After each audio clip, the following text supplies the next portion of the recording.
Hi, I'm Patrick Stewart. Now I get to introduce you to Peak Performance Partners. We are a company that's made up of over 150 years of business experience, helping large companies such as Verizon, AT&T build their brands and their revenues. Also working with privately owned companies, helping scale businesses from startup to over $100 million. We've also built our own organizations and have had some pretty successful exits of those. With business owners, one of the things that we realize is this: you know what you know, you don't know what you don't know. And we all have blind spots.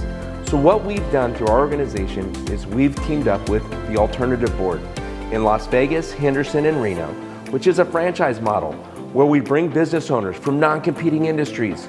We hold a board meeting. As a business owner, who is going to hold you accountable? Who's going to tell you, hey, you know what, that idea is not a good idea? Who's going to help you take you and your organization to a whole nother level? That's what we do in these meetings. And in between meetings, then we meet down with you one-on-one, where we really dive into your organization. We find out, hey, what is your personal vision? Why did you get into business? We also find out, hey, what's your company vision? What's the mission? What is your brand and what's your brand promise? These are things that we want you to be able to answer in a very simplistic manner. The other thing that we do is we help with sales and marketing.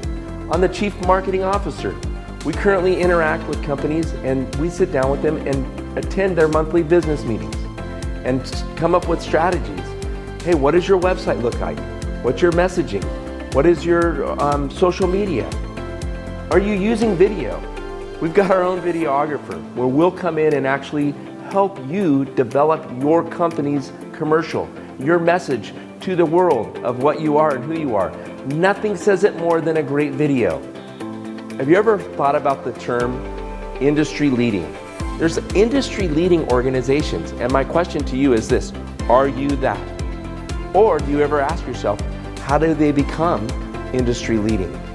How do they get to where they're at right now? How are they in so many marketplaces? How are they able to grow their top line revenue? How are they able to have so much profit? Those are the questions that we'll start to answer as you interact with us. You're going to see our partners here. We're going to be at the events. Please grab one of us, engage with us. Tell us what's going on in your company and in your world. See if we can't help plug you into our community that can help you achieve a dream and be a leader that you never thought was possible. Thanks again for coming, and we look forward to seeing you at some more of our events. Good evening, everyone. Welcome to tonight's event. I'm Travis Streck with Country Financial. We want to say welcome this evening. We're happy to partner with Peak Performance Partners as a sponsor for this event. Those of you who may not know who Country Financial is, we are an insurance and financial services company that's been around for nearly 100 years. We operate fairly quietly without big, huge advertising budgets. We do everything locally and enrich the communities that we serve. Putting our time into the community and building relationships is how we grew this business and how we'll continue to grow this business into the future. We have about 2,000 reps across 19 states that do business, 83 regions. We break that out. I'm one of them. I manage Southern Nevada. We're just really excited to get involved with Peak Performance and understand what these boards look like, but also talk to you about what makes us unique as a company. When you look in the insurance and financial services, it's cluttered with a lot of noise and a lot of companies and a lot of competition. We're very unique and there's no other business model like ours. Really, when people sit down, they walk away as a more empowered, a more inspired consumer with the education, the knowledge, and the tools that they need to achieve their goals, whether that be that family, that individual, the small business owner, the big business owner. We're here to help everybody. We have tools in our toolbox that can really educate all of those people. If you're ever interested to sit down and talk with us, you're more than welcome to get a hold of me. Peak Performance has my information.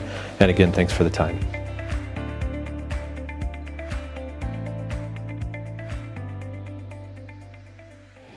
So you either designed it and you're carrying that out, or by default it just happens, right? And sometimes default isn't always bad, but it's so much better when we design something.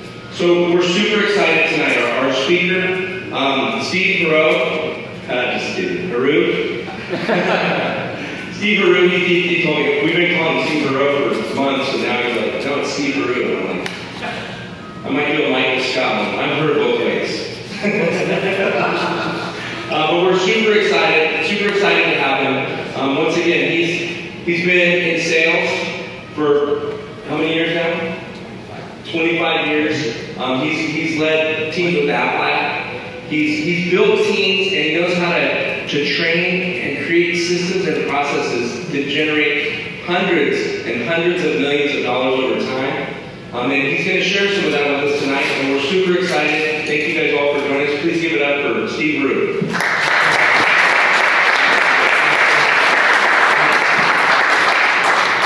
Thanks again to Ricky and Steve and Patrick and Kevin. You might not be thanking me after about an hour, so we'll get that out right now. Fall 1995, it's 20 degrees in Boston. Just get to college, and I realized that I was right in the middle of bankrupting my parents at the time for sending me to this very expensive business school in Boston. And I wanted to contribute, so I needed to get a job. And so at school, they had these flyers, kind of like that one Mark has right there, all over campus. And it said $10 an hour and a dollar amount, phone number, whatever it said, part-time job. Give you some background. From second grade through high school, I did not say a word. Nothing. We have any quiet kids in here? No, you're not going to raise your hand anyways. So no dates, no dances, no prom, nothing. The only thing I was good at was sports, that's it. And I am 5'10" and white, and I have dunked 3 times. So let's just, that's the most important thing we need to get out. So I called this number on the flyer, and I said, hey, I saw your ad at school, what's the job? They said, it's sales. I said, do I have to talk to anybody? Or like a desk job or something you have? They go, no. I said, well, what would I be selling? And they said, we'll tell you when you get down here. So I go down to this office in Needham, Massachusetts, I'll never forget. Bottom floor, basement office, smelled like cat piss. Disgusting. So I get hired, and all of y'all know that when you hire people, you give them an offer letter, it's in color, it's signed and so on. And the guy really made me feel like I earned the job. And then you find out later, anyone with a pulse, gets the same letter. So I go home, tell my parents, and for some perspective, any Seinfeld fans in here? Okay, who knows George? Who knows the Costanzas? Okay, those are my parents, just so you know. So go home, tell my parents I got the job. My dad goes, that's great, Stevie, what are you going to be doing? I said, I'm going to be selling knives, Dad. Who's heard of Cutco? Holy crap, lots of you. So again, as Frank Costanza would say, are you nuts? You're not selling knives. What are you, stupid? Literally. I said, why not, Dad? He goes, Stevie, okay. 1, you don't talk. 2, it's probably a scam. And 3, I'm not giving you the money for the knife kit. So by the way, my dad, he wouldn't buy a $100 bill for a nickel. It's a scam. Everyone's out to get you. So sometimes the closest people to us, hurt us, but they're really trying to protect us. And so my dad forbid me from selling knives. So what did I do? Hey, Mom, can I have 150 bucks? So what do moms do? Here's the money. So literally as my mom is handing me the money, my dad goes, Janet, you just lit that on fire. So that was my motivational upbringing, just so you guys know. So I start selling knives, and they have this script. Has anybody ever seen the Cutco knife script they make these kids do? Some of you have. It's the same today as it was 20 years ago. It's awful. It's the worst used car sales jargon bullshit. Oh, sorry. Am I allowed to? Whatever. It's horrible. I had never sold anything in my life, but I knew I wasn't going to say that to people. So my first presentation with my aunt, And I felt really like gross saying this. So I decided to do something completely novel in sales. And I don't know if anyone's ever heard of this before or if it's made it to Vegas, but it's called telling people the truth. Has anyone? Not Vegas. Okay. So I decided to tell people the truth. And you know, in sales, when we're selling something expensive, what are we usually taught to do? Not what? Not talk about the price and so on. I told everyone the price because one knife was worth more than my life. I'm 18 years old, I'm selling $100 knives. So I decided to do something unique, and this is where I learned business for the first time. I went to the supermarket and I bought an onion and a carrot. And that's what I would bring to people's houses. Because I didn't know a lot of people that were eating pennies and rope, you know, for dinner. So I'm like, well, why wouldn't we cut with, isn't that what knives are for? And so I end up the #1 rep in all of New England in my first 3 weeks. I made $1,600, which, okay, in college, that's like 1.6 million. I had unlimited beer and pizza in my dorm room, and suddenly it wasn't so hard to get girls. So that was my start, and I came home and told my dad, I go, hey Dad, you were right, that knife thing didn't work. What did he say? I told you, you idiot, why don't you listen to what I say? I go, yeah Dad, I'm just kidding, here's my check, choke on it. I didn't say that, he would have kicked my ass, but it's good for the story. So he saw it, he goes, this is from the knives? I go, yeah, Dad, it's from the knives. He said, I got to clean this one up. This is a professional audience. He said, let me see those effing knives. We're from Boston, that's how we talk. Get the knives. He goes, these are pretty effing good. I go, yeah, I told you. He goes, maybe we'll buy some of these. Okay.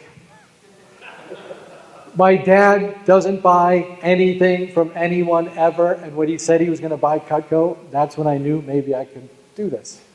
So I stayed with Cutco 4 years. My senior year in college was #1 in the country. So thousands of kids, and it's weird to tell people that. And I went back to my high school reunion 5 years later, and people would say, oh, what do you do, what do you do? I said, oh, I run sales teams. They go, you're Steve Heroux, right? Did not say a word. But sales is simple when you follow 3 things, which I'm going to tell you in a second. So just a show of hands, and we're in the trust tree, we can be honest. I heard Patrick talking about that. Who's ever got burned out? Raise your hand. Raise your hand, liars. What are you, come on. So I got burned out. I decided to not work and just play golf all day. And I figured that was a good option, until I ran out of money. So I was a bag boy at a country club, Cohasset Country Club. And every day I'd have to get the members bags.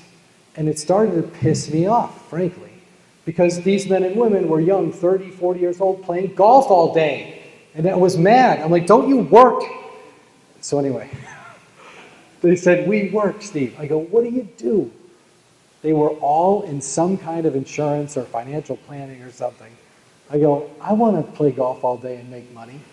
So I started looking for something in that field. I went to a job fair, and the last booth was the company with the duck. Anybody know that company? So the guy saw my resume. He goes, you made money selling Cutco knives. I said, yes, sir, quite a lot. He said, if you can do that, you can do Aflac. And for anybody in the room that doesn't know what Aflac is, they pay people money when they get sick or hurt. And we had several people in my family with cancer go through it. It almost bankrupted them. And they had insurance. It doesn't cover everything. So I'd never even heard of that. I'm like, wow, this could really help people. I can get behind this. So that's when I started with Aflac. 13 years later, amazing career with them. Somehow made it to #1 in the country with Aflac as well. So it's still weird to say like 60,000 people and I beat them all. But it's odd because everyone asks all the time, well, you sold knives and you sold Aflac. They're 2 totally different things. How'd you do it? And, oh, how'd that get up there? It's not this shit, okay? That's the point. It's not this. Everybody with me. It's not this. I put a post up. One of y'all saw it on LinkedIn, or two of you. Always be closing. I think not. Okay, I blasted. This is garbage. Okay, I don't. Can you guys do me a favor? Pull out your beepers. Oh, we don't use beepers anymore. How funny. So stop using this garbage, okay, from the 90s. It didn't work then. It doesn't work now. Quick show of hands. Who loves to be sold and feel dirty after? Oh, funny. No one. This stuff is still taught today. It is. It's egregious, and we have to stop it. And so my mission in life is not to make 1 penny, I swear to you. It's to stop this crap from happening. That's my goal. And if you follow me on LinkedIn, you'll see how many fights I get in. I swear the fights find me. I don't search them out. They find me. But this is the stuff that has to be abolished. Okay? And this is what helped me. And if it doesn't touch one of these 3 things, I don't touch it. No friends, no associates, not family, not business, not anything. It has to be these 3. And when I ask people, well, how would you describe the typical salesperson? They all say these 3, yes? What are the words they say? Aggressive, what else? Shout them out. Sleazy, good one. Cheesy, anything else? Talkative, what else? Pushy, good. It's the perception. Would you agree? Salespeople are going to have this perception for a long time until we change it. There was a movie that came out in 1975 that completely changed the way hundreds of millions of people lived their everyday lives. One little movie. Anyone know what it was?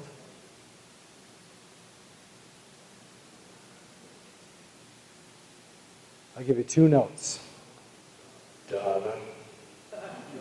Jaws. If you didn't know, Jaws is about a 30-foot great white that's randomly attacking people at Amity Island. Okay, how many 30-foot great whites have ever been filmed? 0. It's not real, guys. It's not freaking Shark Week. It's fake. It's not real. There aren't rogue great whites killing kids.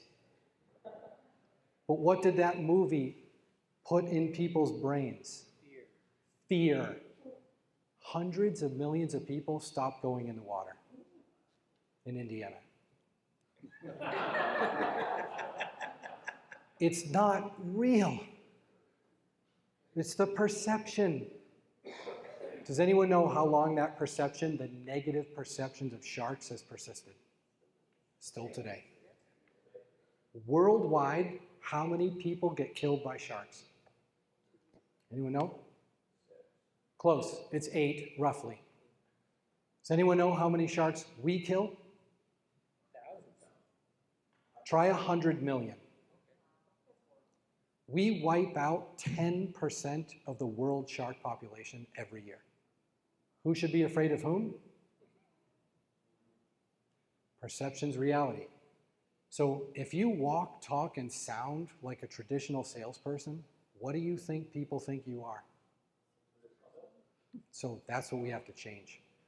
So right now what we do is we teach people how to sell the right way. Again, individuals, companies, people all over the world. And what's great about what we're building is a different movement, right? Where, you know, you can be a normal dude and nice and be successful in sales. Do y'all know that? You don't have to be Mr. 10X. Sorry, you shouldn't do that. I'm sorry, I really have to stop that. We're going to talk today about a couple things. One is why salespeople miss quota. 2 is detachment. 3 is what's in your sales DNA. And 4 is why don't people change? And I appreciate the input, the feedback. And by the way, everybody, I'm just a guy with a clicker. Doesn't mean I'm right. It's just my thoughts.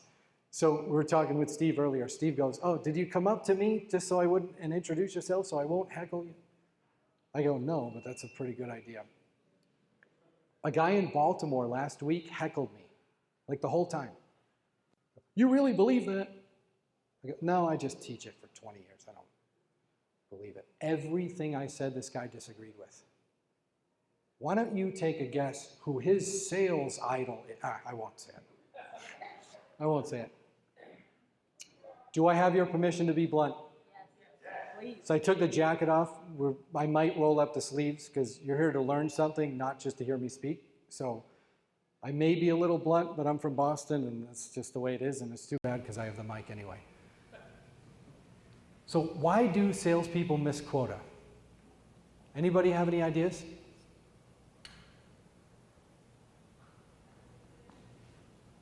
The quota itself, it's not based on the ground, it's based on an accounting principle.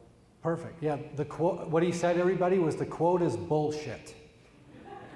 Basically. Sorry, that's what he said. I tried to be nice about I can read into it. Thank you very much. He's from New York, I could hear it, right? I'll translate New York to, so. What's another reason people miss quota? It's another reason. 100%. It's someone else's quota. How well do you do when you try to accomplish other people's goals? But there's lots of reasons. Does anyone know this number? What percentage of salespeople miss quota? Anyone know this number? You go 80, 90. It's not 99. We'd all be out of a job. 67. Okay? 2/3. Is this good number, by the way? This is not good. Okay. How long has this number been this number? Oh, forever. So what am I explaining when I say, when you keep doing the same thing over and over again and expecting different results, what is that called? And companies do it incessantly all the time. What you're doing isn't working. If it were working, people would be hitting quotas, but they're not. And I don't want any dumbass answers here. All right. I always get one in the crowd. Ooh, okay. What's the goal when you go fishing? You said it, dear. Catch fish. Everybody agree with that? That seems like a normal answer. Does anyone know anybody in their life that is always worried about things that are completely and utterly out of their control? Your parents. Yeah. Oh, don't get me started. Who knows somebody like that? How do they go through life? What are their feelings and emotions every day? Shout them out. Stress. Good. What else? Inadequate. Worried. All these things. Guess what, ladies and gentlemen? What's the one thing that is absolutely and utterly out of your control when you go fishing? Catching fish. Every fisherman's goal is something they can't control. What can you control when you go fishing? Equipment, bait, what else? Where you go, water temperature, water depth, retrieval speed, lure size, fly depth, water column, a number of beers in the cooler. All of those things you can control, but you can't control whether or not the fish what? So what can you control when you fish? What can you control, guys? The amount of times you put the bait where? In front of the fish. Whether or not the fish bites, that ain't up to you. It's up to somebody else, but it ain't you. So are there fishermen, women, captains, 30 years in the business that have gone out for a day and not caught anything? Does that mean they're the worst captain and they suck and they're terrible? Is that what that means? No. What does it mean? Just weren't biting. What are salespeople told when they don't sell something? You failed. You suck. What should they be told? Great job. Keep doing it. Awesome. How many times are you casting the appropriate lure and putting it in front of that fish? And if you do it enough times, what will happen? Eventually what? Catch fish. Who's ever heard sales as a numbers game? If I had a slide that had a pile of horse shit, that would go here. If I just stand on the shoreline and just throw in some random lure, just a lot of times, but it ain't the lure for that kind of fish, what am I going to catch? Nothing. But I get told, no, Steve, just cast another 10,000 times. You'll get it. That's what salespeople are told. You need the right lure, the right water depth, the right time, and you need to do it a lot. It's both. Who's ever seen Charles Barkley swing a golf club? Someone explain it. Charles Barkley has been playing golf for 25 years. He sucks more today than he ever did. He's probably swung a club 3 million times, 2 million times. He's still god-awful. Why? What hasn't he fixed? His swing. You can't just do the wrong thing 2 million times and expect to get good at it. That's why sales is not a numbers game. Sales is a skills game. So one of the most clutch hitters in the history of baseball, I could have put Jeter, even though I'm not a Yankees fan, but I'm still from Earth. I could have put Jeter or Big Papi. What happens, everybody? You don't need to know anything about baseball. If you go up and try your hardest to hit a home run, what happens? Strike out. Of course I had to put the Yankees striking out. It's Ibanez. Right. So, all right. You don't need to know about baseball for this, but feel free to answer. There are no wrong answers, okay? What is the goal when you go up to the plate? Shout them out. Get on base. Get on base, good answer. What's the goal, baseball fans? Hit the ball, hit a home run. Anything else?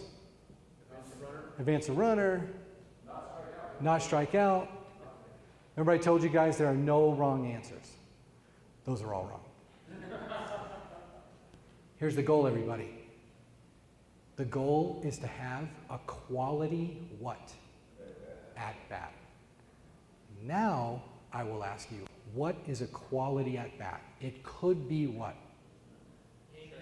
Could be a hit. Any hit. What else? Walk, bunt. Anything else?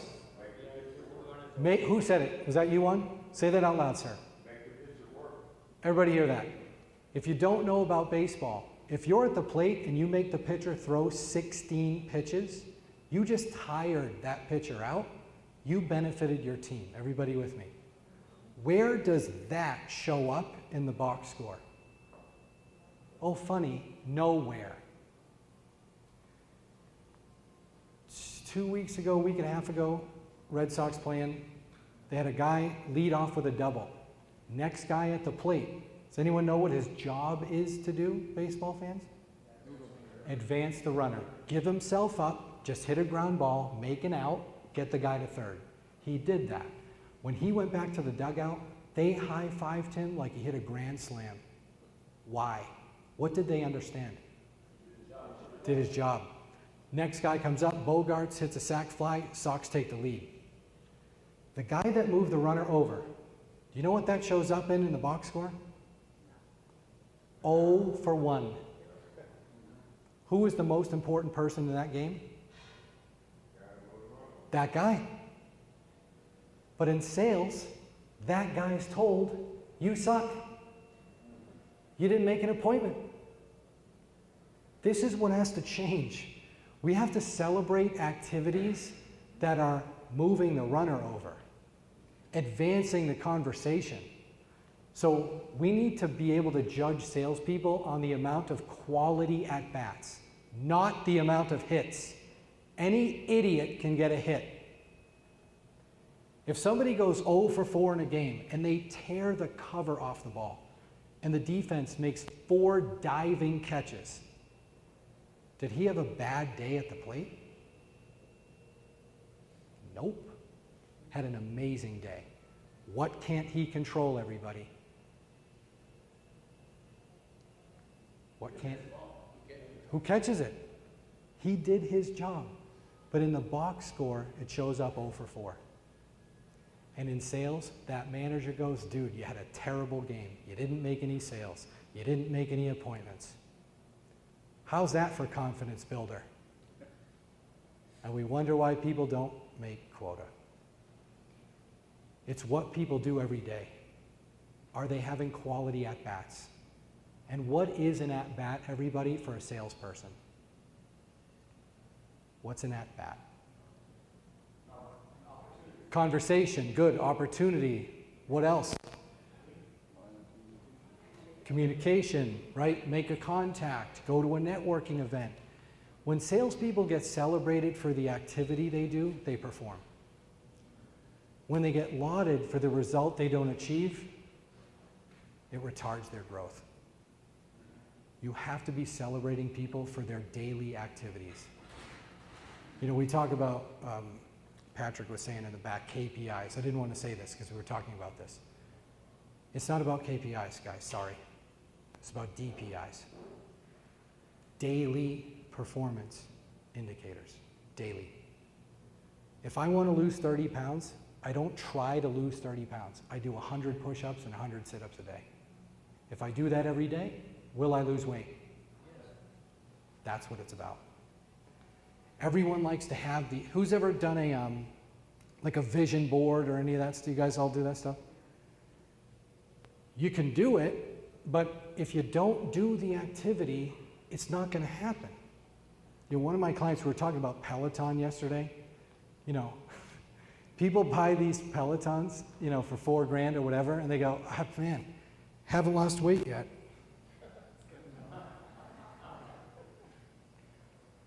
You know, you got to get on it, right?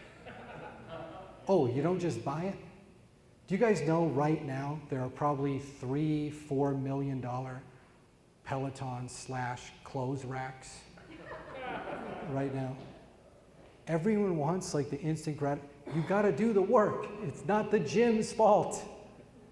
You got to do the work, but if you track daily activities, you have success. So it's funny, I pulled this right off ESPN. Do you remember this? So the Yankees were 9-14 at the time, which gave me such joy. So they were struggling. And so Aaron Blanking Boone told his hitters, you have to guard against being obsessed with chasing a result. He told this to his team. What were the Yankees chasing when they were up at the plate? Hits. When you chase things, what do? Run away. If you're worried about hitting, you ain't going to hit. If you're worried about selling, you ain't going to sell. So when he told this to his team, they went on like a 7-game winning streak. Because what did they stop thinking about? Hitting the ball. They started hitting the cover off the ball. So we talked about this before. What were those feelings? Can y'all shout them out? Of people who worry about things they can't control. What are the feelings and emotions? Stress, fear, anxiety, all of those types of things. Does anyone have young kids in here? I want you to remember those emotions. Okay, remember those emotions. Does anyone have young children in here? Okay, several of you. What are they attached to?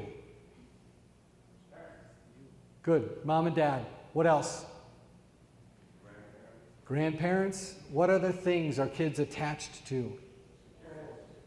Toys, iPads, all those types of things. What happens if you try to take your kid's favorite toy away? Tantrum, laughter, it's bad. Detachment is not natural. We grow up attached to things. What were we attached to in the womb?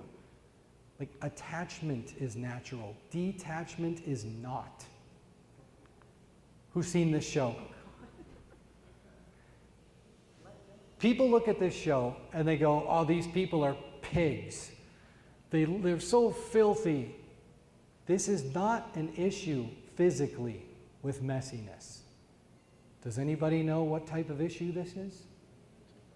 Mental. Take a wild guess what it has to do with. Letting go. Letting go. What happens if you try to take grandma's mug from 1974 off the counter? What does she do?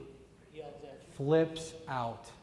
If anybody's ever seen this show, the daughter or son usually goes over to the mom or dad. Who do they bring with them? Correct. Who do they not bring? Junk removal. You have to fix the mental challenge first. Once they help people overcome this feeling of I can't let go, what happens to these homes after they work that out with the person? Yeah, what do they look like a month later? Completely different person. How do they feel, by the way, a month later with a beautifully clean home? Proud. Good one. Let me ask this. Has anybody ever had trouble letting something go in their business or their life? When you finally let it go, what were those feelings? Shout them out. Relief. Freedom. Relaxed. Take a wild guess, everybody, what happens when salespeople let go of this attachment to outcomes. Do you want to have your salespeople living their days full of anxiety, fear? Or do you want to have them feeling freedom, joy, happiness, enjoyment? That is what happens when salespeople let go of this whole quota bullshit. Who do you want? Anyone know this guy?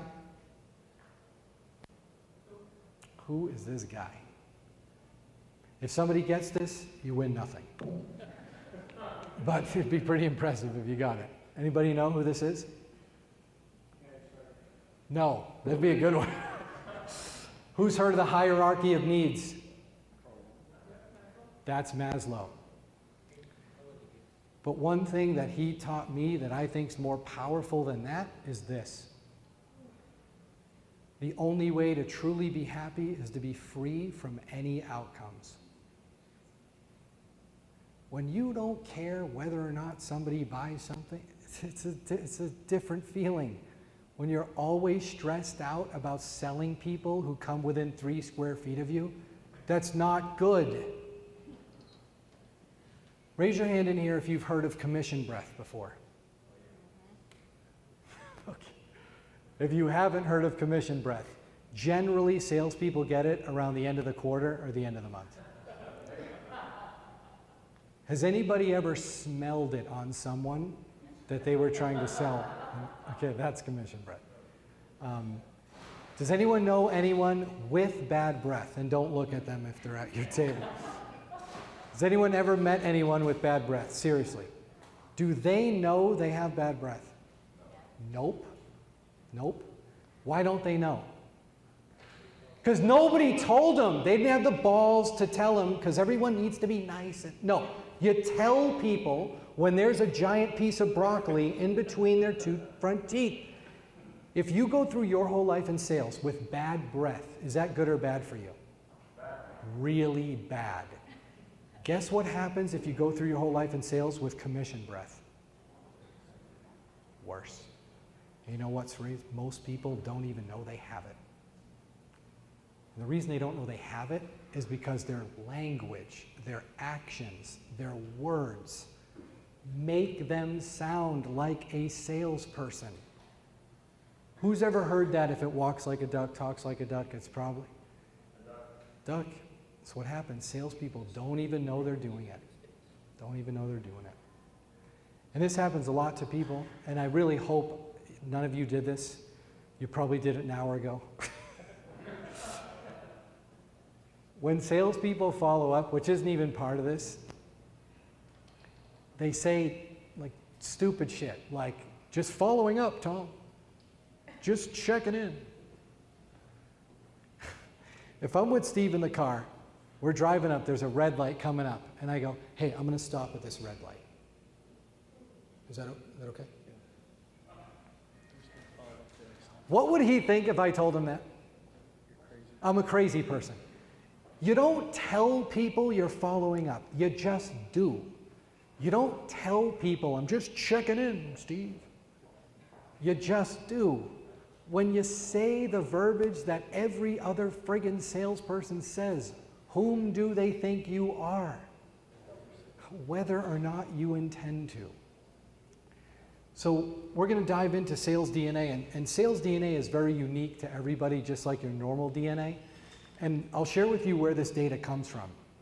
So one of the tools we use when we evaluate sales teams and candidates for sales hires is called the sales DNA test. And these guys out of Boston, of course, best city in the world, out of Boston, they've been doing this for 30 years. So our data pool, by the way, that I'm going to share with you is 2.1 million salespeople. You think that's a good pool? It's not 5 people. 30 years of data, 30,000 companies, 200 countries, 2.1 million salespeople. That's where this data comes from.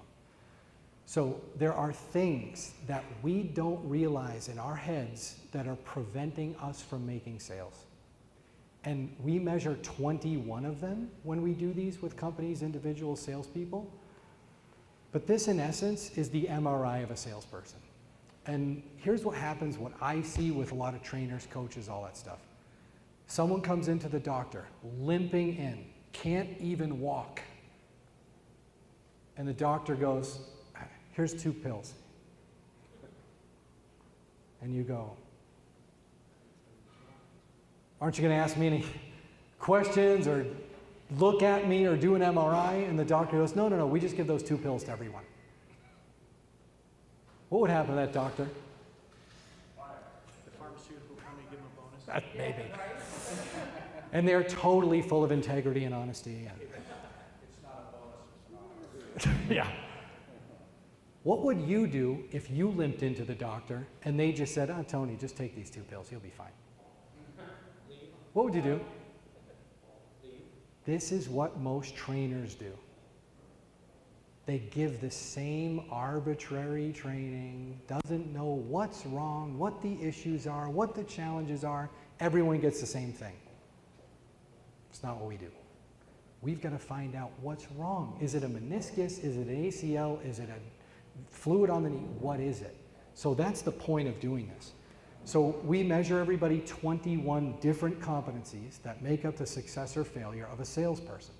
But we're going to talk about the 4 that seem to have the biggest impact. So here's the first one. 86% of salespeople need to be liked. Does this shock anyone in here? No. Why isn't this shock? Anybody been on social media? Does this show itself on social media? People's entire existences are based around the amount of likes they get on Instagram. I'm not even kidding. They literally pull their worth if they get more than 50 likes. Most people on social media, what you see ain't them. It ain't them. It's some falsity, ideal life where everything looks perfect, and it ain't them. Why is that? Because people care about what everyone else thinks. What's the number 1 fear in America? Anyone know what it is? What'd you say, Mike? Rejection, not in the top 5, but good guess. Failure, not in the top 5. What'd you say? Acceptance, not in the top 5. Loneliness, not in the top 5. Heights. Weights. Darkness. Spiders. Good, whoever said that. That's 3. 2 is death.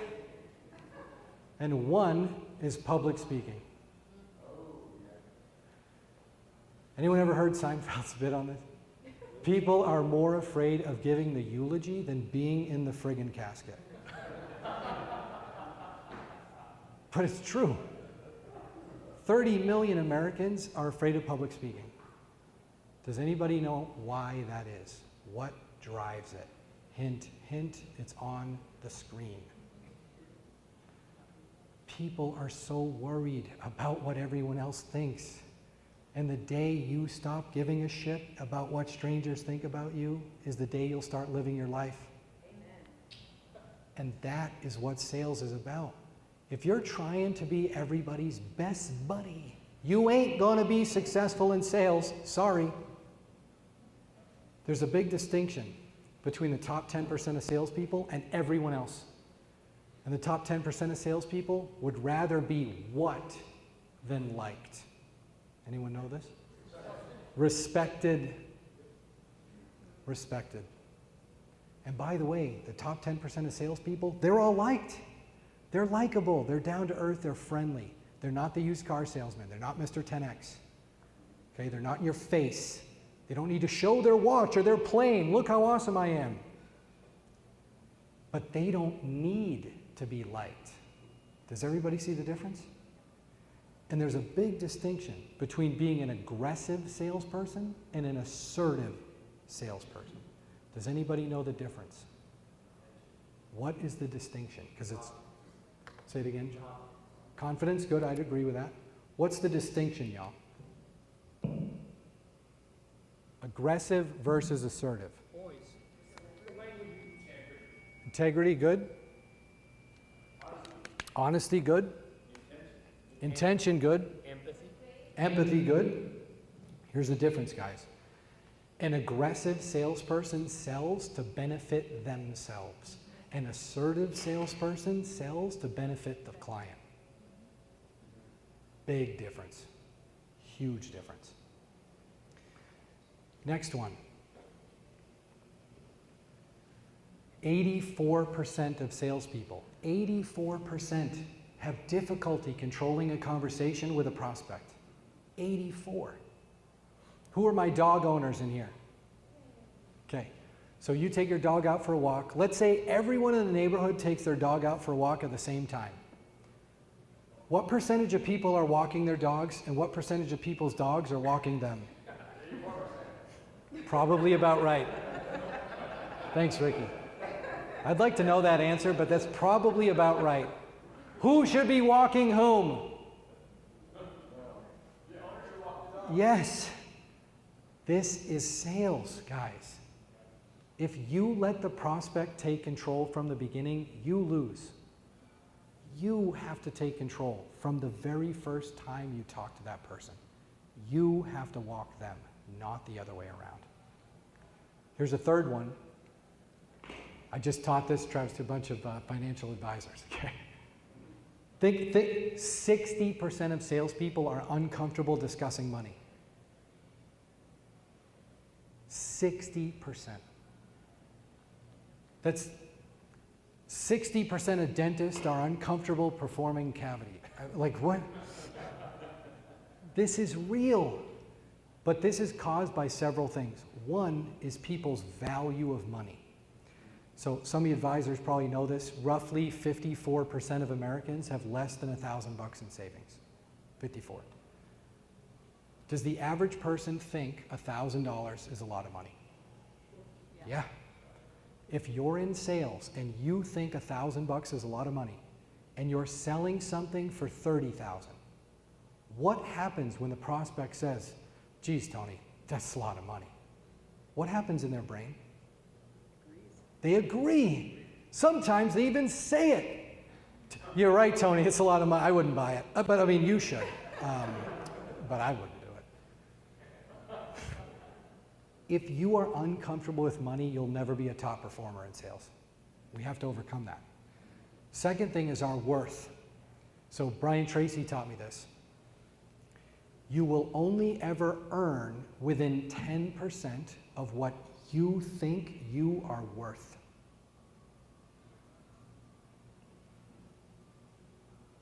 Everybody understand that? If you think you're worth 100 grand, that's about as much as you're going to earn. You have to change the thought first. The third part about this is discussions about other people's money. And another mentor taught me, Steve, stop spending other people's money. Are there people that buy $6,000 purses? Let them buy it. Who gives a shit? What do you care? Not your money. People do that. Oh, can you believe they bought that? Yeah, I can believe it. What do you care? Not your money. So don't spend other people's money. Don't think it's too expensive for them, because they ain't you and you ain't them. Another part of this is when we talk about budgeting, and my financial advisors, you will understand this, guys. Do Americans stick to their budget? What percentage do? Okay. Yeah, who's ever bought something they weren't intending on buying? Okay. Who's ever spent more money on something than they thought they were going to spend? What percentage of prospects are liars? All of them. Okay. So when you ask stupid questions, you get stupid answers. Okay. And you know what the stupidest question is in sales? Hey, Juan, what's your budget? Or something like this. If I ask John for his hey, give me your social. What's your social? You're even laughing. It's not even you, and you feel awkward about it. Why don't people like to share personal and private information? Don't want to be exposed. They feel taken advantage of. Guess what feelings you elicit when you ask a complete stranger who's a prospect, what's your budget, Steve? What are they thinking? None of your business. By the way, what answer you think he's even going to give me, even if I ask that? Not the real budget. So stop asking this question. It's insane. It does not help you. You know what helps you? Creating massive amounts of value. It has nothing to do with budgets. Do you guys know how many times companies say, well, Steve, we'll talk to you, but we don't have a training budget this year. Okay, so 6 quarters of negative sales growth, but no, there's no budget for that. Oh, right. But you do have a budget to keep employing your shittiest salesperson. Just want to make that clear. You've had them here for 6 years. You've paid them $450,000. They're not worth their weight in whatever, but you have the budget for that. Oh, do I have that right? What do they say? Yeah. Respect, not liked. Last one. 45% of salespeople have difficulty recovering from rejection. What's a rejection for a salesperson? No. We hear it, right? A no. What's another rejection? Not now. Say again, Rick? Not now. Not now. Good. What's another one? Think about it. Think about it? Maybe, and I don't want y'all to think of objections. What's a rejection?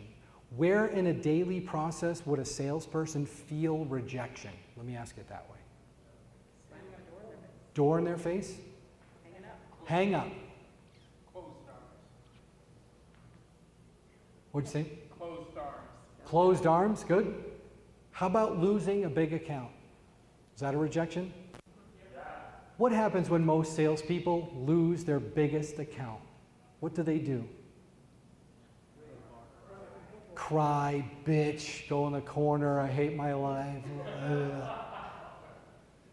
In football, what's a rejection for a quarterback? Sack, interception, fumble. I want y'all to list for me the quarterbacks that have difficulty recovering from rejection. Anyone want to think of some? Let me ask it a different way. Who has no problem recovering from rejection? Name the quarterbacks. Brady, Breeze, Rodgers, Manning, Favre, Montana. Where are all those guys? Hall of Fame. You know why? Because they can recover from rejection. If they throw a pick in the first quarter, who cares? I'm throwing 3 touchdowns in the second half. Most salespeople don't do that. They throw a pick in the first quarter and turn into Jameis Winston, right? So If half of salespeople have difficulty recovering from rejection, is that good or bad? Really, really bad. Now, that's 45%. I think the other 55% are freaking liars. Do we like rejection? Anybody? No one likes it, and if you do, you're weird. Nobody likes it, but it's the people who can recover from it. Can you get hit in the mouth? Can you get knocked down? Do you get back up and fight? It doesn't matter if you win, you just have to fight. But that's what salespeople need to be better at. This is the stuff that we teach, train, and coach on. It is not magic scripts. It's this stuff. And by the way, would anybody feel like they could admit to the group that they struggle with one or more of these? Anybody feel like they have one of these? What's the one you have, Mark? Probably the recovery from rejection. Recovery from rejection. Good. Anyone else want to share one? Tanisha? Controlling conversation.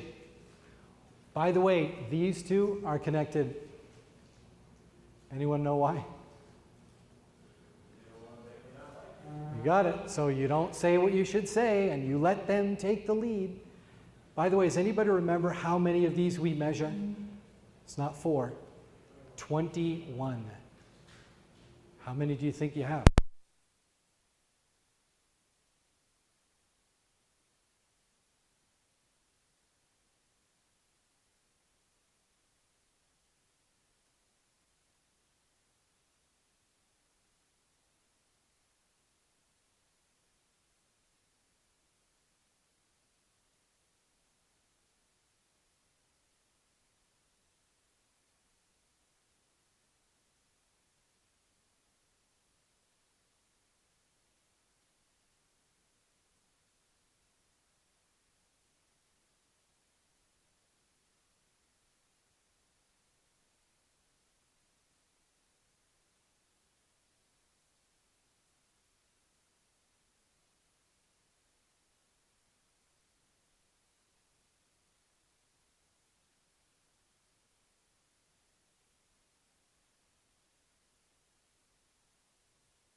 This is an uphill battle. This is why most people don't change.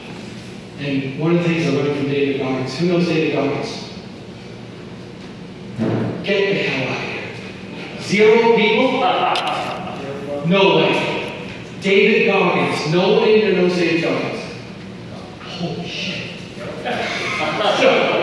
Okay, you think I swear this guy makes me look like Mother Teresa? Look up David Goggins, okay? He's a freaking beast, all right? He's probably the most well-conditioned athlete on the planet. Was 320 pounds, goes, I'm going to be a SEAL. Made it. He now holds the world record for pull-ups, 4,200 in a row. Not 42, 4,200. He lives here. I've seen him running down my street. Look him up. You may not think.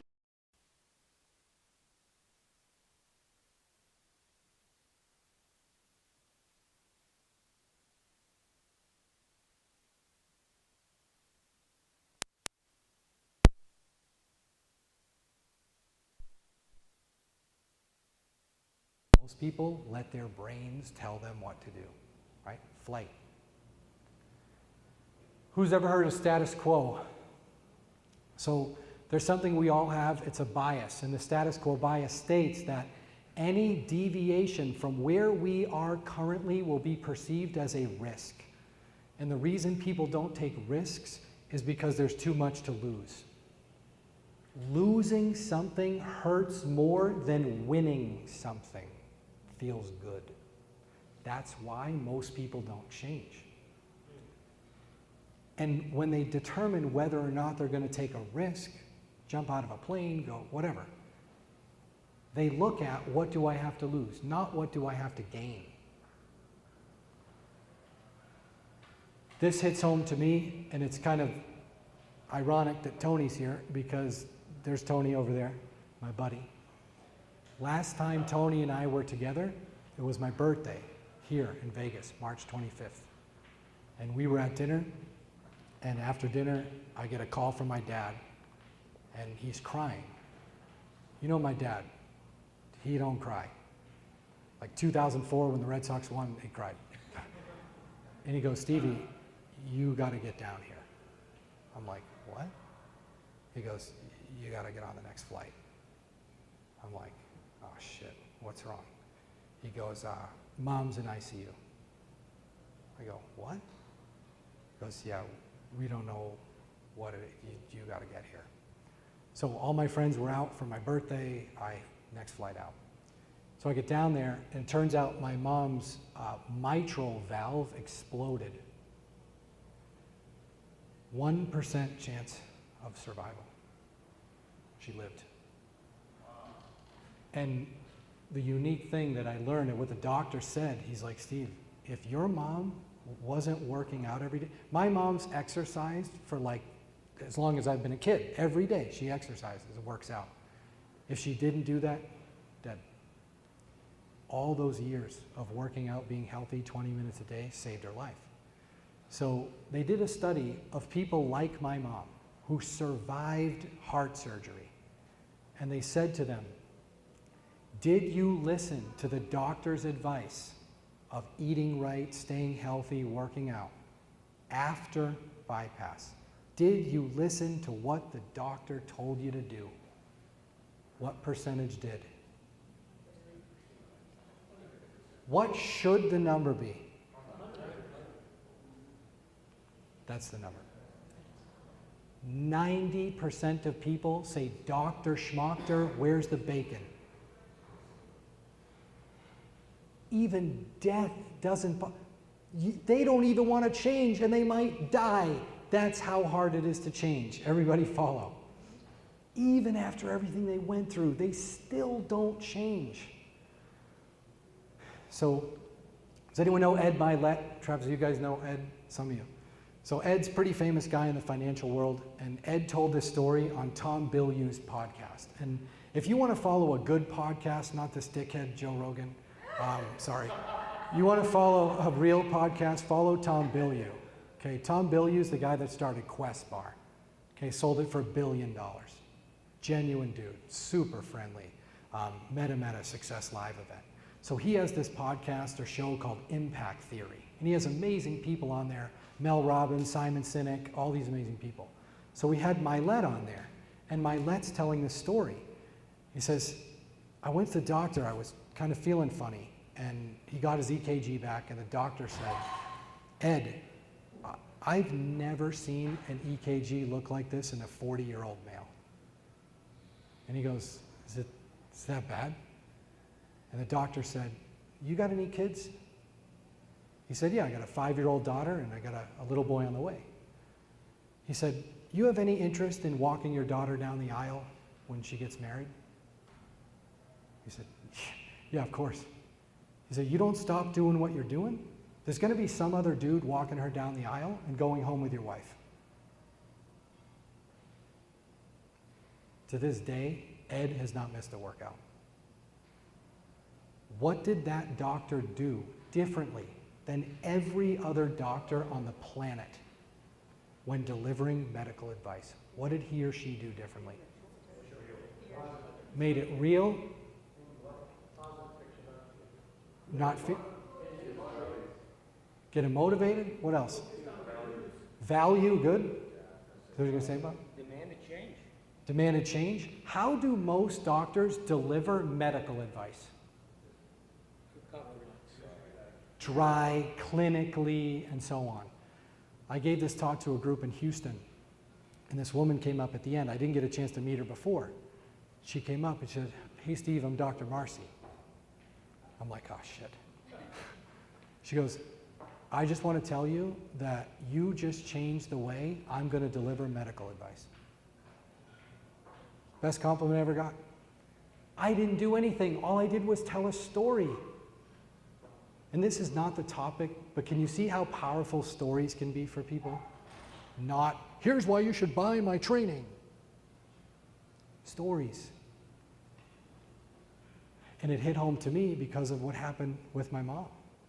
And here's what that doctor did and what we need to do in sales. And what it's called is revealing the true cost of inaction. See, most people sell by saying, here's why you need to do this. Here's why you should go with us. Here's why our company's great. Here's why you should use this service. No. It's the reverse. You have to let people know what's going to happen if they don't go with you. That is what causes people to change. It's not the good that happens. It's the bad if they don't go with you. That's what more people are concerned about. Not the gains. It's the losses they're worried about. It's all caused by status quo. And there's something else unique that has to do with this topic called the endowment effect. And the endowment effect states that when we become in possession of something, it becomes worth more to us because it's ours. Do we need to go back and show you the hoarder's room? You get what I'm saying? Grandma, the coffee can's trash. No, it's not. It's worth $1,000. Remember Seinfeld? You collect TV guides. People think that what they have is worth money. Go to a yard sale. You'll find out. How'd that get up there? Someone goes into Rick's shop and they go, hey Rick, I got this Ming Dynasty remote. It's the only one I've ever seen. I want to sell it. And Rick goes, okay, how much you want for it? Guy goes, 50 grand. Does Rick just peel off the 50 G's and give him the money? Who does he call in? An expert. Funny. An expert on what? Ming Dynasty remotes. Some dude with a weird hat and a handlebar mustache comes in. The only one, he sees the remote, he goes, wow, that is a great piece. I've never seen anything like that. That's probably worth 7-8 grand. You got a really nice piece. Rick shakes his hand, thanks for coming in, goes back to the seller, goes, okay, so how much would you really take for it? What does the guy say? 50. What does he say? You don't say that. 49 grand? No, but you just heard it's worth 7 or 8. I'll give you 4. Guy goes, all right, how about 30? Facts do not matter to people. Do we even need to go into this? Why didn't that guy get it? This. When we possess something, we overvalue it. Ask anybody that's trying to sell a house. Realtor comes over, hey Steve, we did the comps, your house is worth 600 grand. We should list it at 600. What does he say? No, mine's 750. I got a lime tree. You see that? Did you get that in the comps? We overvalue what we have. So what's the lesson here? If any of you are selling to a prospect that already has what you sell, that is what you're up against. You cannot win on price and any of that other crap. This is what makes it hard to sell to incumbents. Financial advisors, insurance people, CPA, lawyer, we already have one. The guy could be the worst person. My cousin Vinny could be the worst person ever. Nope, I love him. Could have caused the guy $1 million in a loss in a business or a lawsuit. You're up against that. Why? Because what they have is worth more to them. So how do we overcome that? Another study they did for you gamblers, they took a group of people and they said, if we flip this coin and it lands on heads, I'll give you $100. So you win 100 if it's on heads. If it hits tails, you lose 100. So either win 100, lose 100. What percentage of that survey said yes, flip the coin? A lot or a little? A little. Almost none. Why almost none? They don't lose $100. Correct? I have 100, why would I Correct. What is that called, guys? Status quo bias. Why would I do that? Even though it's 50-50. The loss of 100 is so much more painful than the gain of 100, even though it's not, but in their brain it is. So then they said, okay, we'll up the stakes, 150. It's 150 if it lands on heads, it's 100 if it's tails. How many more people said flip it? Almost none. Then they went to 200. So they finally got 2 to 1. $200 for heads, 100 for tails. How many said flip it? Almost none.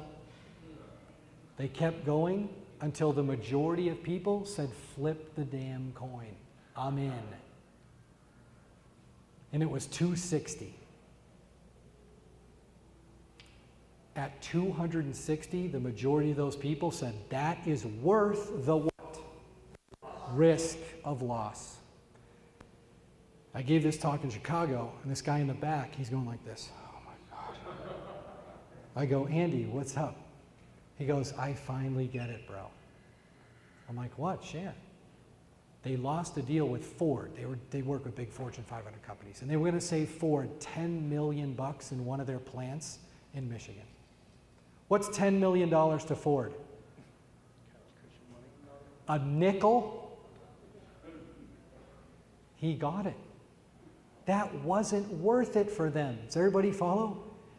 There has to be massive amounts of value to get people to change. Not, we'll save you 30% on your dry cleaning. No, it's got to be 2.6 times. That is what gets people to change. Not 1-to-1, not 50% savings. It's got to be big. And if it's not this, by the way, guys, some studies put this at 4 to 1. This last topic is called switching costs. And so this is what people think about before they change.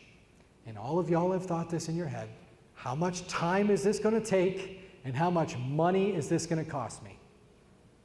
If we aren't addressing these issues during the sale, what happens? People don't buy. Raise your hand if you've ever said you were going to change a vendor in your business. Okay?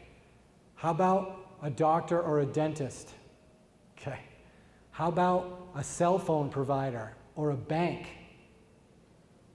How about a payroll company? Maybe an employee? What about this one? How much time and how much what? Has this happened before? Am I lying? No, this is what people think. If you don't address it, you lose. What percentage of salespeople address this stuff? Hardly any. Why? Because we're featuring and benefiting to death. What'd you say?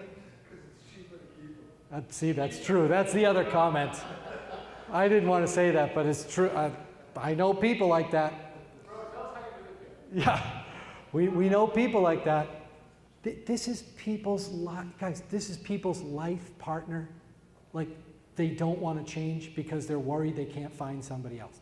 I swear to you, this is what happens. How much time and money is it going to take to find somebody? This is sales, but nobody addresses this. So these are the Costanzas, by the way, in the flesh, literally in Del Boca Vista. So 1989, Christmas, I'm 12. I get a remote control car. You guys know those, the radio control cars?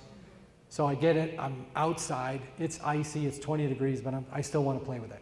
So I'm out there going up down the street, my dad comes out, and I'm trying not to be a jerk. I really wasn't, but I was trying to drive close to him and kind of annoy him. But anyway, I drove right into his ankle, like 40 miles an hour. Really, yeah, bad. So he yells, screams, looks down, smashes my car to pieces.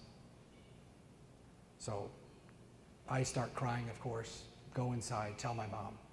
I will never, ever forget the look on my mom's face. So my dad comes in, and his name's Steve as well, and she goes, that's it. if you don't stop drinking tonight, you will never see us again. Try me. So my dad had two options. What were they? Stop drinking or lose his family. Do some dads make the wrong decision? Lucky for me, my dad made the right decision. He's 31 years sober, has not had a drink since that day. So my dad goes to something every week down in Del Boca Vista. What is it? AA. Every week. Not when he feels like it, every week. What happens if he doesn't go? What could happen? Relapse. AA is known for something that's also an A. Personal what? Accountability. What's the Achilles heel of literally every salesperson? Accountability. When they go on vacation, what does my dad find? AA meeting. Doesn't miss one. This is how we have to grow as salespeople. We can't miss things. You say you're going to make 50 calls that week, and you do, and the next week you don't do it, what happens? Somebody else does. Are you ever going to do it? Nope. Same thing with working out. I'm going to the gym 5 days this week. 1 week you go for 5 days. And what happens the next week when you only go for 2? What does that lead to? It's daily accountability, like we talked about earlier. Daily accountability, just like my dad has. If he has, when he feels like it, accountability, what do you think would happen? That's what salespeople are missing. So, a couple things as we wrap up. If you want to change your results, you have got to change your daily activities. You know, we talked about KPIs. Everybody talks about KPI. No, DPIs. You change your daily activities, you'll change your results. How long does it take to form a habit? Anyone know? No, sir. That's the myth. 66 days. 66. How long are diets? And how well do those work? 66 days. You want to change your habit? Do something for 66 days. Are bad habits hard to break?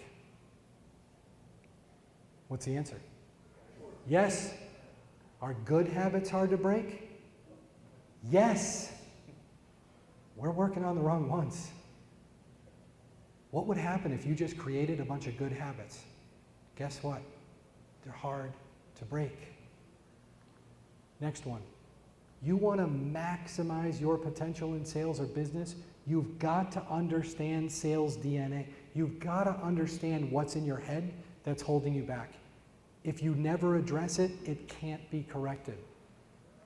I hate to tell you this, and I'm sorry if I'm breaking the news to you. The next magic script or weekend event, you go and walk on some fire and dance around on some chairs, it ain't going to help. Sorry. Sorry. Who gets rich from weekend events? Yeah, the host, not you. Test me on this if you want. We have any dentists in here? You don't need to be a dentist for this. How many times a day are you supposed to brush your teeth? Twice a day. For how many minutes? 2 minutes. Okay, we all know this. If anybody wants to take this bet with me, I'll do it. I don't want you to brush your teeth for a year. And on May 23rd, I just want you to brush them for 8 hours straight. And then I want you to go to the dentist and tell me what they say.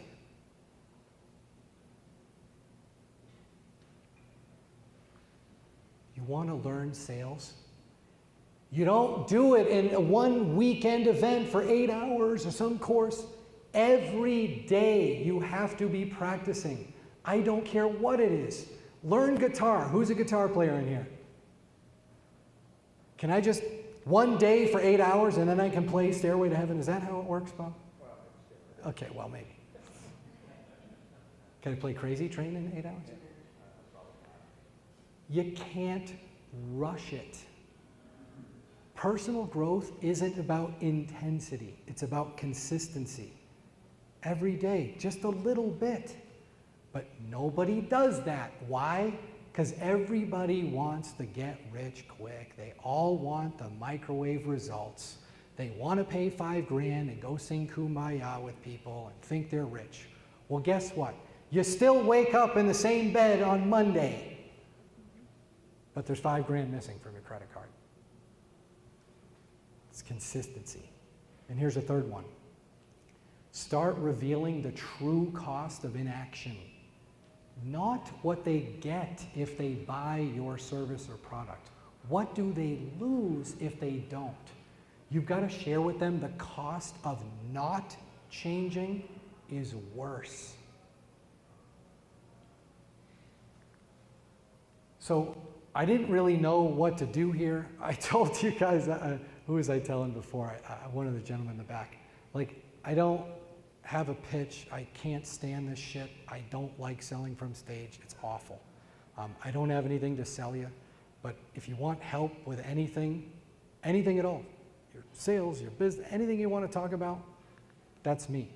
So if you want to take a picture of that, that's just the link to my schedule. You want to talk, great. You don't, great. But it's important for me to share with you guys. If we continue to help people and help them get better and help them understand that sales isn't about just selling something to everybody that you can sell to, we'll be all better off, right? As a business world, as a world itself. And I'll tell you this last story. I was doing a podcast and this woman started the podcast and she said, you remind me of my husband. I'm like, all right, is this gonna be bad or good? I don't know. She goes, like, you guys are so good at sales. Like, he could sell ice to an Eskimo. You heard that before? So I didn't remember that she told me this. And so at the end of my training, I kind of made a little faux pas. And I told the story and I said, hey guys, who's ever heard that phrase, he or she's so good they could sell ice to an Eskimo?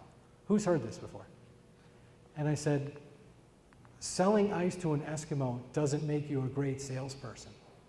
It makes you an asshole. So that's my time, guys. I appreciate you. Thanks so much.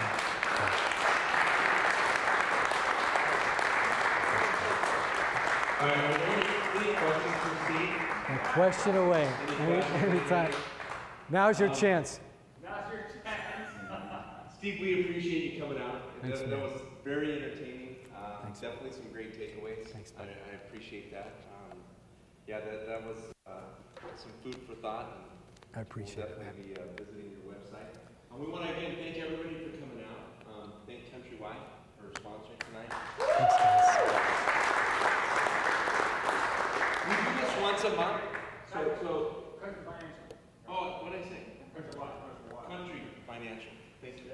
Thank you, Richard. Come on, man. Country Financial, thank you guys. And the thing is, we do this once a month.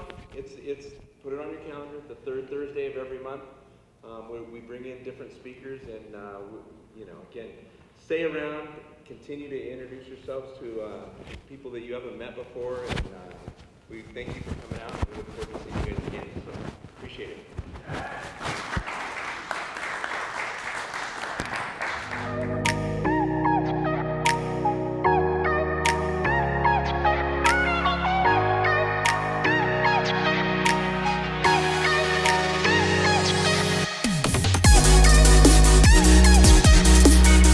Steve Heroux from Victory Selling. Once again, another great, amazing CEO event. We brought in Steve just because we know the importance of sales. And Steve, what do you think about this group of Las Vegas business owners that you were able to talk to? I mean, it's very humbling to hear like all these amazing things people said, and sales is not a dirty word, which a lot of people think it is. And hence the name of my book, which we didn't even talk about. No. And people were like, this one guy was like, now I can see, because now I can see why you're a bestseller. I go, I appreciate that. But you just have to be real and be honest with people, and you don't have to worry about selling everybody that comes within 3 square feet of you. And so you can be down-to-earth guy or gal and have a lot of success in sales, and this was such a great group of individuals, and I'm just excited to be part of it. Travis, what did you think about the event tonight? It was good. I enjoyed meeting all the business owners in the room. Yeah. The enlightenment for a lot of these new things coming out. You know, a lot of great minds in here launching some new product. I've got plenty of business cards to look into and check these businesses out. The speaker was great. Yeah. Speaking my language, obviously, even the colorful side of it keeps it real. Yeah. Right. But That's a really good job. I think it really goes well with our value proposition. The way we talk to people and the way we provide that education and things that we do for people. The sales tactic doesn't have to be a bad word. Sales is a very good thing when you fulfill that promise and you deliver on educating a consumer so that they can be empowered and really get things done like they need to get done. Speaker was fantastic. Yeah. All right, I've got Lisa Chow here from the Henderson Chamber of Commerce, our favorite Chamber of Commerce. Lisa's first time to one of the Peak Performance events, our CEO, Cocktails and Conversations. What'd you think? I love the energy. I love the speaker. I like meeting so many new people, and it's just great to be out again. When I go to networking, I'm looking for the decision maker, right? Yeah. Well, here I've got a room full of decision makers. Right. Everybody's a decision maker. You know, they're all the business owner. They're all in here for to come in and get educated, learn about, hey, what's something that I don't know, where are some of my blind spots, and then to get to meet other business owners. It really is a cool. There's a hunger for growth in every conversation that I had tonight, and that is inspiring. That's cool. Yeah. That's awesome. But we appreciate you. We appreciate Country Financial. We're looking forward to seeing you guys out. We'll be showing your video to all of our groups. Appreciate that very much. Both here and up in Reno. All right. So we're excited. And Sounds great. Thank you again for sponsoring. Thanks for having us. All right. Good to be partners with you. Thanks.